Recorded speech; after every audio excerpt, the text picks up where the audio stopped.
Dinesh, with his redacted face with yellow bars, is doing a video about the January 6th Commission is a clown show, which is by the way, a hack phrase that's been used. Clown show is, and by the way, as a professional clown on a lot of fronts, I take great offense at some of these things. I think I have a clown show. This is a clown show to some degree. I clown on dickheads like this, and it's actually a good thing. But I agree, Benny Logo. Okay, so let's dive in before we get into that side conversation. That'll be another one. That'll be one for the morning show. Let's put a pin in that for the morning show, shall we? Okay, so here we go.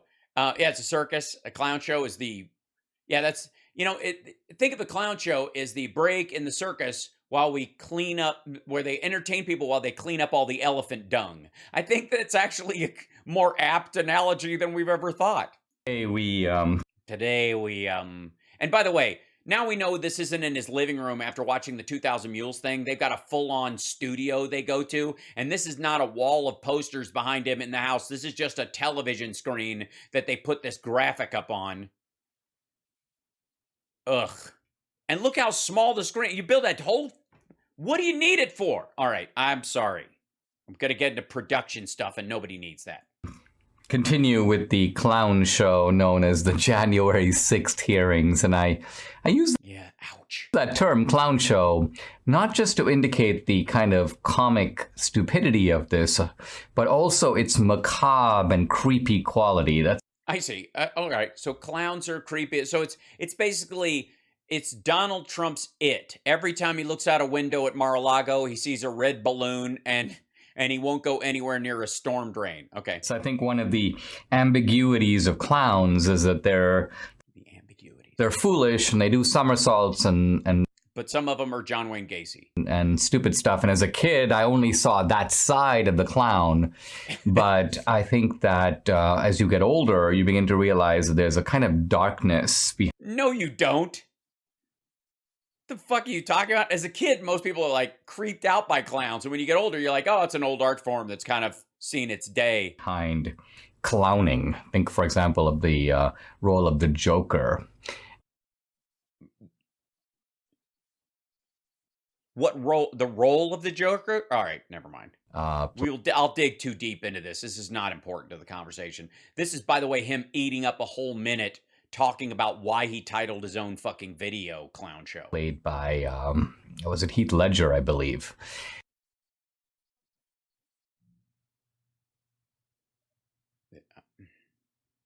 Yes, the only I don't know of anyone else who's ever played the Joker.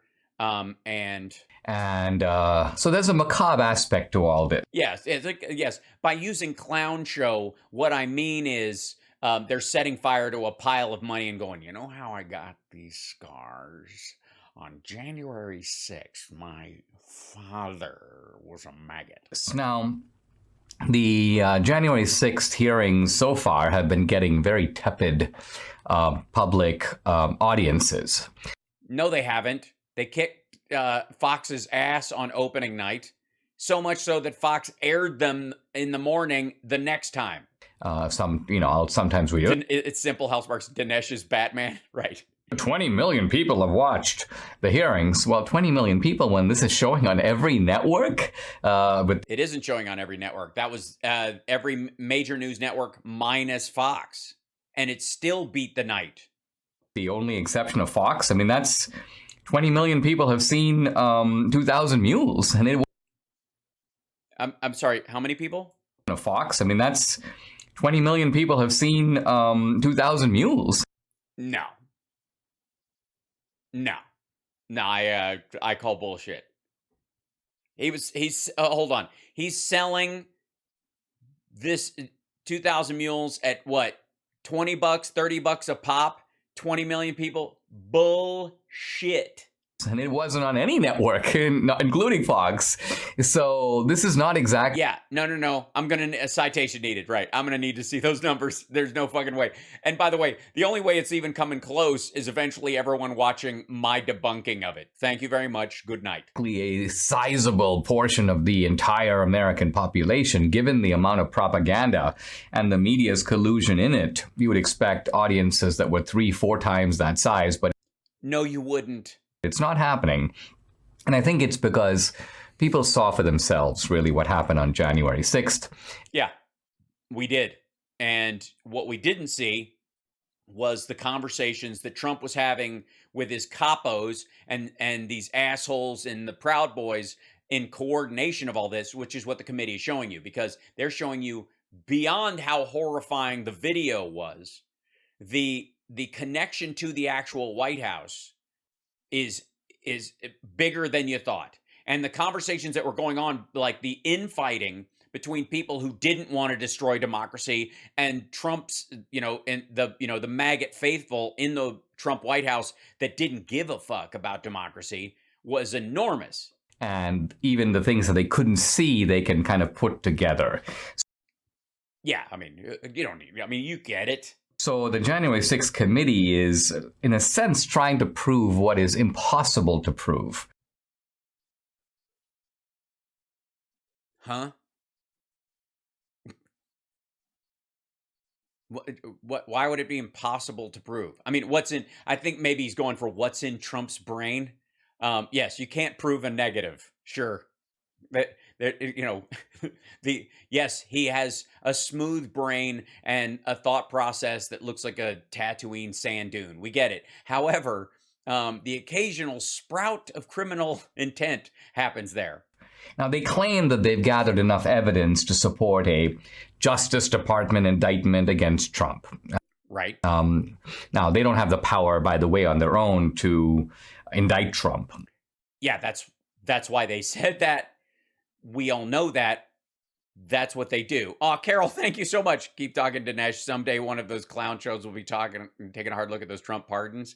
Oh, boy. They're just a committee. They make a report. Right. But they make a recommendation, and that has to be taken seriously as a reference from Congress, as opposed to some note from some dickhead who knows Rudy Giuliani. What do? Turn the report over to the Justice Department. Now, right. Yes, that's to carry out some justice. Admittedly, Merrick Garland would like nothing more than to do a strike against Trump, but I think even he... Is that really? Is that you get the feeling that in the last 18 months that Merrick Garland has been the guy who's just like grinding his teeth to go after him, like he's chomping at the bit. He can't do it fast enough. That's what that's your takeaway from Merrick Garland. He realizes, first of all, he's going into uncharted territory. The idea of indicting a president from the other former party. Well, it shouldn't matter in the Justice Department which party they're from. Indicting a former president, period. The fact that he's from the other party shouldn't actually matter. Is a remarkable thing to do. Yeah, it's almost as remarkable as attacking democracy and trying to stop the other party from taking power after they've been voted in, fucko. And in some ways would, I think, push us not to, but perhaps toward civil strife, maybe even civil conflict. Yes, don't you dare go after Trump, because it would trigger a civil war.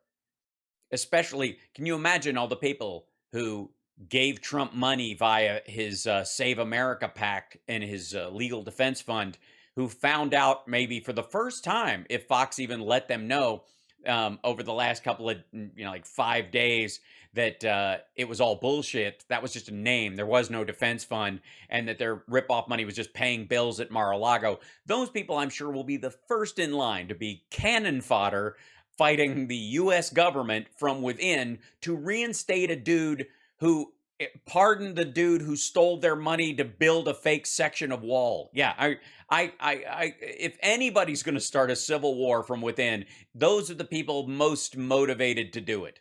Very, very precarious action. Yeah. I mean, there are just certain people that they're above the law just because there are citizens that will just start murdering other citizens if you even go near it. I mean, sure, it's just, sure, it's right, sure, it's legal, sure, it's meaningful, sure, it establishes and maintains the rule of law and the Constitution in a way that would shore up the value of this country. But, there some people like Ted Nugent. I think the January 6th committee is blind to that, and so are many leftists on social media. They're like, here's, for example, Robert Reich today. Those who argue that Trump should not be criminally liable because no president in American history has been criminally liable overlook the fact that no president in history has staged an attempted coup to change the outcome of an election. Oh, really? Ever heard of the Russia collusion hoax? Well, yeah, but that wasn't that went through the legal system that followed all the rules. No one charged does he think the Russian collusion conversation, which, by the way, literally Bill Barr and Jeff Sessions before him, or whatever, limited the ability of the entire investigative process to look into Trump's finances. That was completely they were not allowed to go there, which is the primary motivating factor for why he did it, why he would do it, because he wants to build Trump Tower, Moscow, all that kind of. That all had to be left out of the conversation. Therefore, without a motivating factor, all the other elements, they are relatively unprovable. And then on top of that, Barr wouldn't even let him indict him, even though he wanted to. It wouldn't even let him recommend an indictment. So, and again, that's the kind of thing you do if there's no there, if you're not worried about it. If you're innocent, you can stand up to the kind of scrutiny. What you do is stop people from looking into all of your finances, and you make sure that your installed head of the DOJ stops anyone from indicting you, even if the there is there. Wasn't that staged by Obama and the Hillary campaign to change the outcome of the 2016 presidential election? No. It was largely staged by Trump's relationship with Russia and money coming in through the NRA and the Republican National Committee to foment effectively a rise in Trump against even any other kind of normal base Republicans that were out there. I mean, the amnesia.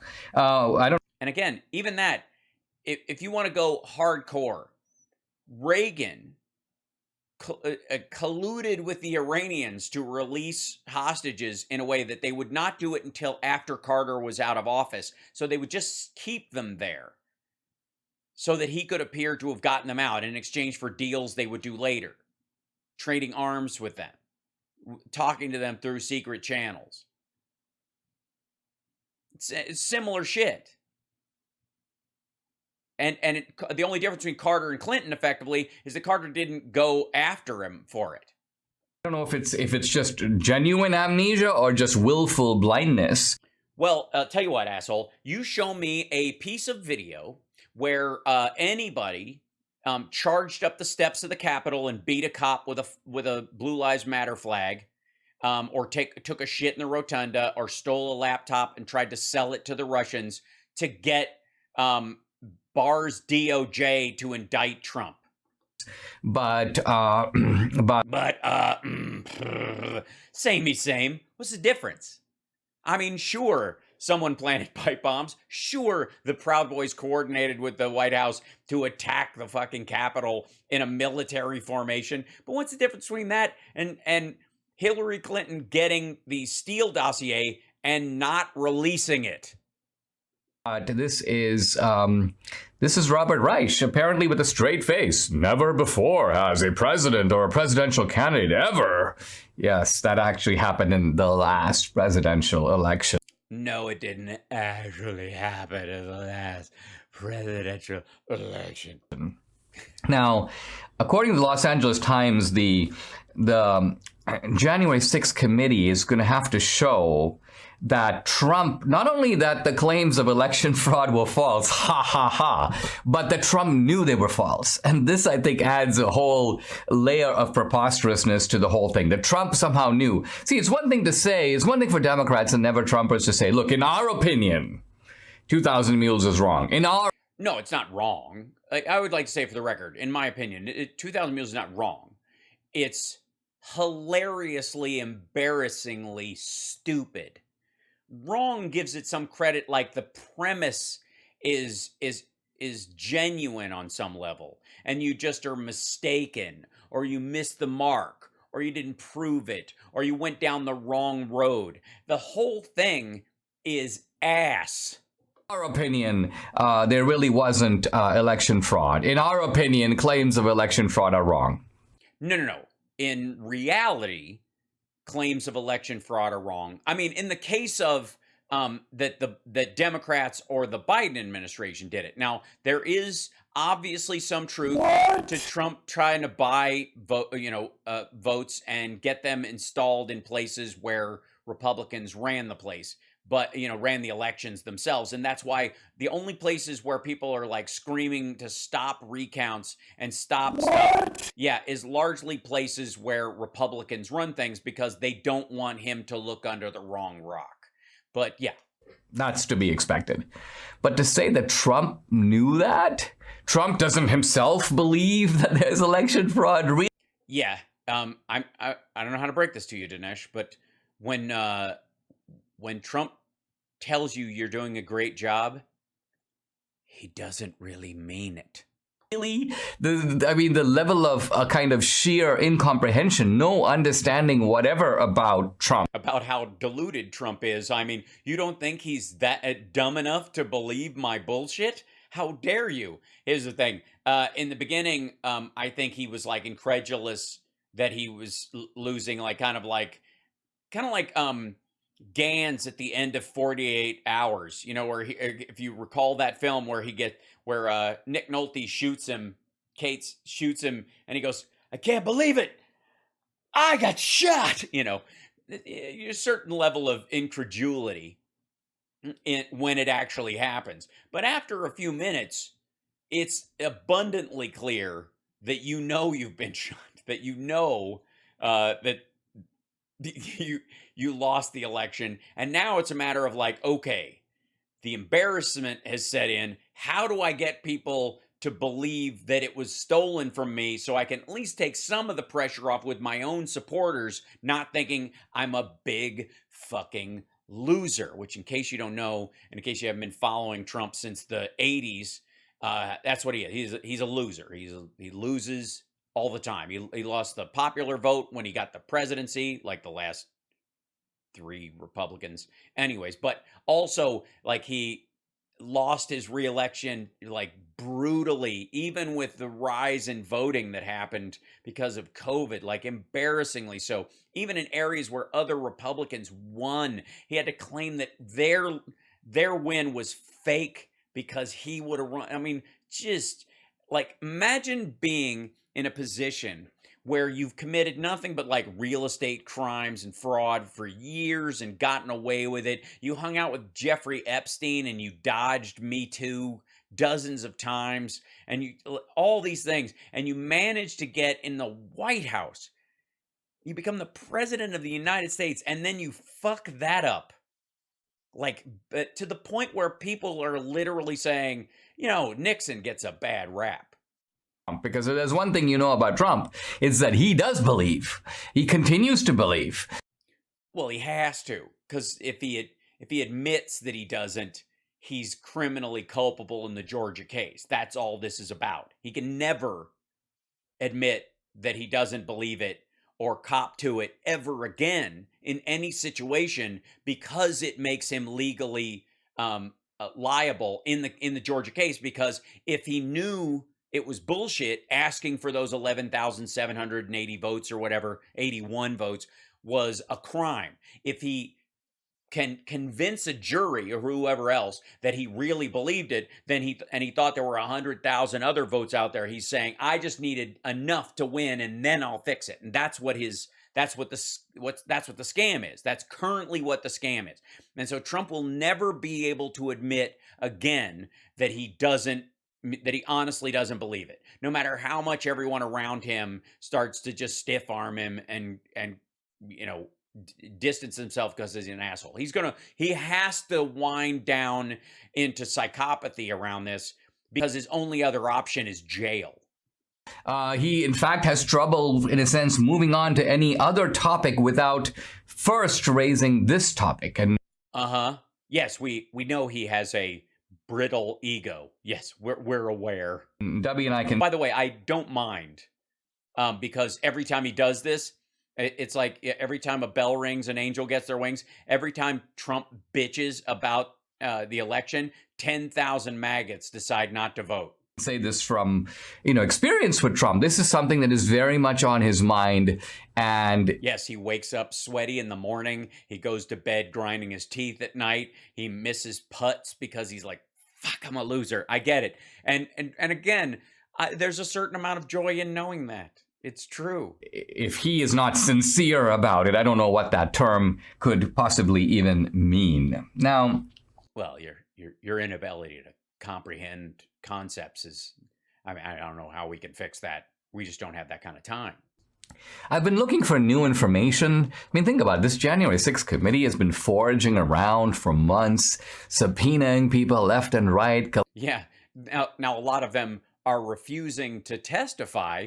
So it's interesting that those people's testimony is still bouncing around in their fucking dome instead of being written down or videotaped, which I think is or recorded on audio, and I think that's kind of crucial. So you can't claim in a situation in any investigation that where you have not been allowed to interview witnesses or look at certain crime aspects, especially like Trump's finances in the Mueller investigation or in the January 6th case, Steve Bannon and others refusing to testify, Navarro and the like, who are the closest to it, who know the state of how Trump felt when everybody else had left the room and are going to have to speak under oath, the kind of thing you do if you give a shit about your country the way you say you do, that this idea that they've been at this for a long time, whereas and Trump's sycophants within the cabinet have been stiff-arming them for a long time.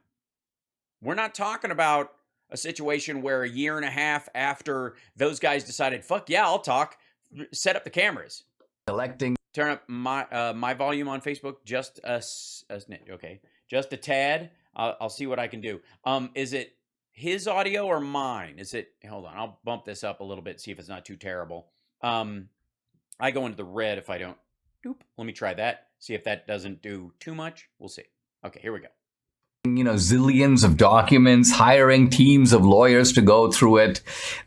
Yeah, because there's never been this much evidence in the history of any kind of political crime. Imagine if the only thing close is if the plumbers in Watergate and I guess the bagmen around it, everybody in Nixon's cabinet were surrounded by 10 drones. Okay, Dinesh is a little loud. I tried to bring it up a touch. I'll bring it back down. There we go. And I'm thinking, what have you come up with? What are you able to tell us that we didn't already know?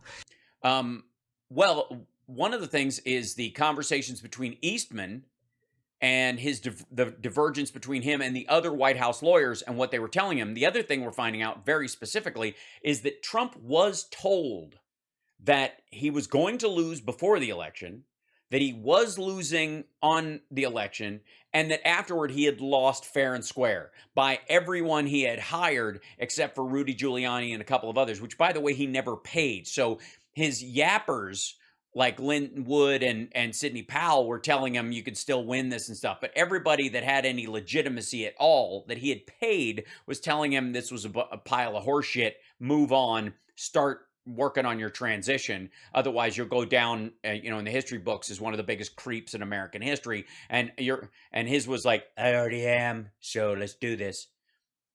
And the answer is pretty much nothing. Pretty much. Did you watch all of them, Dinesh? Because I watched your stupid fucking movie, and I'm gonna guess. What do you think the odds are that Dinesh D'Souza watched both days all the way through?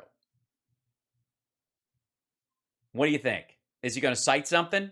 We keep hearing about bombshells, but I mean, I haven't seen a single bombshell. I mean, I guess the only bombshells that we're getting are coming from Liz Cheney after she ate a burrito.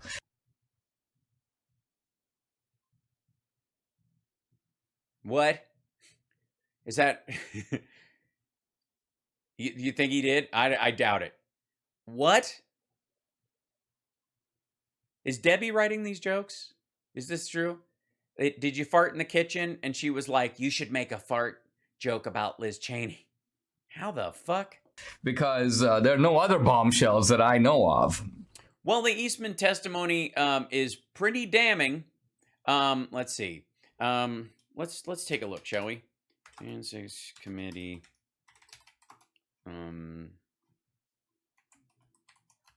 Let's just look up, see if there's any. Well, the Daily Beast, which is a, he can think what he wants about it. I don't know that it leans any particular way per se. This is one of the biggest ones, and like I said, this is the one where when Dinesh decides that there's going to be a civil war if they arrest or prosecute or indict or fine or give probation to Trump for the rest of his life and deny him from running or whatever, blah, blah. Quite frankly, if they keep him from being able to run, he'll be relieved. This is the idea that Jason Miller told him, we didn't know this before we saw this footage in the committee hearing, that Jason Miller told him he was losing and badly, and he knew it. Okay, I'm too quiet, he's too loud. All right, I'll try to bump myself up a touch, and I did bring him down a little bit, but I'll bring him down a little more. And let's see, what have they got listed in here? Laid the groundwork for his conflict mass election well in advance. Yeah, we saw that. Yeah, they've been listing. The Jan 6 committee has a Twitter feed, by the way, if you want to watch it, you want to look at it. And they're posting a lot of this stuff, including the footage. And one of the things is that these people are parroting directly stuff that you would expect them to if they thought the president was sending them there. And this whole gonna be wild stuff. And then their coordination between them and the Proud Boys is increasingly going to become clear. Let's see. Well, let's see if she lets loose with a burrito in this one. This is Liz Cheney. Yesterday, the Select Committee's hearing showed all Americans that President Trump's claims of a stolen 2020 election were, to use former Attorney General Barr's words, complete nonsense. He also, for the record, I know she's not going to mention this, laughed at the idea of Dinesh D'Souza's 2,000 Mules. So, I mean, I didn't even just chuckle at the whole thing. I laughed all the way through it. So, heard this from Donald Trump's own campaign experts, his own campaign lawyers, his own campaign manager, his attorney general, and others Donald Trump appointed to leadership positions in the U.S. Department of Justice. Right. They all came very highly recommended. I did not know them. They're mostly Democrats, if you think about it, and they just got me coffee. President Trump's advisors knew what he was saying was false, and they told him so directly and repeatedly. Okay, that's them establishing that he had prior knowledge from sources that he does and should trust, at least up to that point, who he had no reason to disbelieve at all. They hadn't turned turncoats. These were all the people who worked on his campaign or people he had chosen. He is actively lying. It's self-deluding, essentially. The testimony from our first two hearings is available on the Select Committee's website, so all Americans can easily view it. Very exciting. I hope that's true going forward. We'll go through some of those clips. Next hearing on Thursday, the Select Committee will examine President Trump's relentless effort on January 6th and in the days beforehand to pressure Vice President Pence to refuse to count lawful electoral votes. As a federal judge has... By the way, his freak out, his middle school freak out at Pence, I'm not going to be your friend anymore. You were a bad choice. This is a man who was devolving into childhood while this shit was going down. As indicated, this likely violated 2 federal criminal statutes. President Trump had no factual basis for what he was doing, and he had been told it was illegal. Despite this, President Trump plotted with a lawyer named John Eastman and others to overturn the outcome of the election on January 6th. By the way, Eastman's going to lose his law license by the end of this. At some point, it's going to come up that he's, disbarred or they sanction him, and then it'll start a cascade. Because, there's so much fucking paperwork. Normally, when a lawyer like Eastman, tries to talk their client into doing something illegal or trying to justify something they know their client is doing is illegal. And, like around tax law, sometimes it comes out. But most of the time they get to hide it behind behind attorney-client privilege. Not in this case. Eastman is fucked. He literally is talking like someone who thinks he's double protected by attorney-client and executive privilege, and he has neither because he was attacking the very democracy that would protect that. To give you a sense of the gravity of these issues, here is a clip of one of President of Trump trying to walk upstairs. Trump's own White House lawyers, Eric Hirschman, who talked to Mr. Eastman the day after January 6th. Oh, this dude was like, this is the guy with the scalps on his wall who like fucking had it. It was the day after. Eastman, I don't remember why he called me. He texted me or called me, wanted to talk with me, and he said he couldn't reach others. And he started to... That's hilarious. Eastman calls Hirschman because he, quote, couldn't reach others. Nobody that on the 7th of January, no one was returning Eastman's calls, probably Trump as well.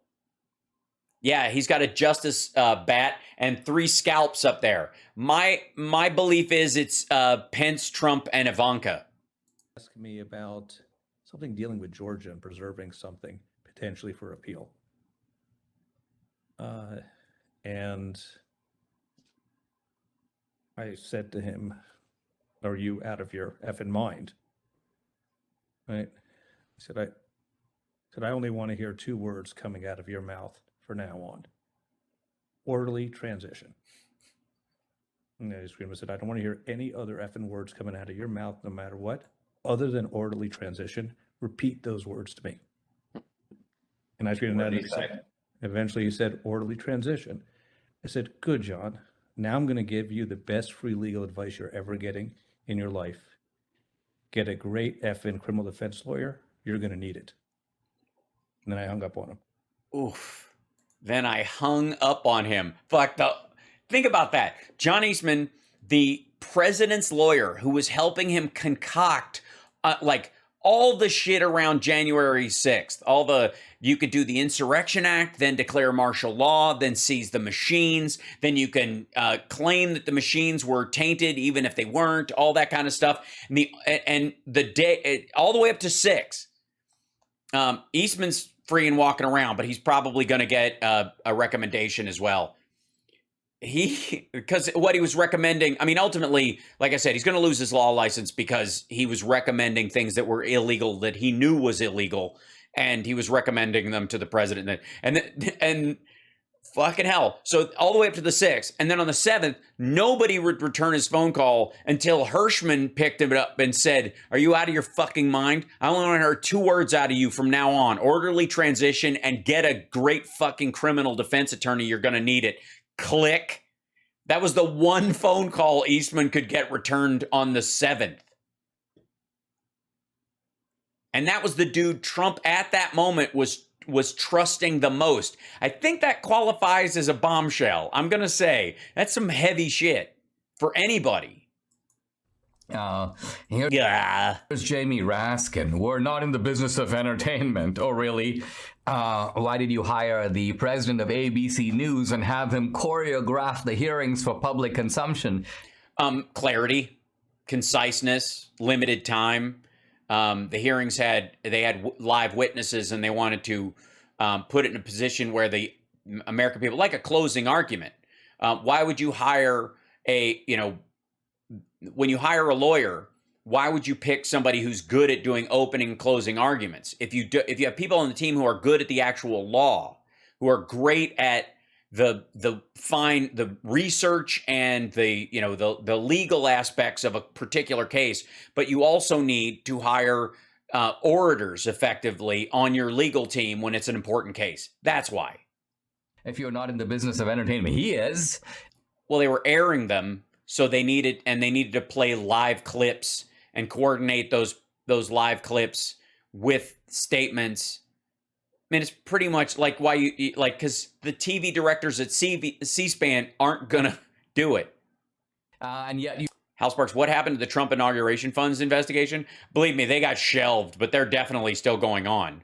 You brought him onto your team. We're in the business of trying to communicate to the American people the gravity and immensity of these events. Well, let's just say that you're failing miserably in this just say it. I mean, it doesn't have to be true. Dinesh is saying it. regard. Dinesh is in the business of saying things that aren't even remotely true.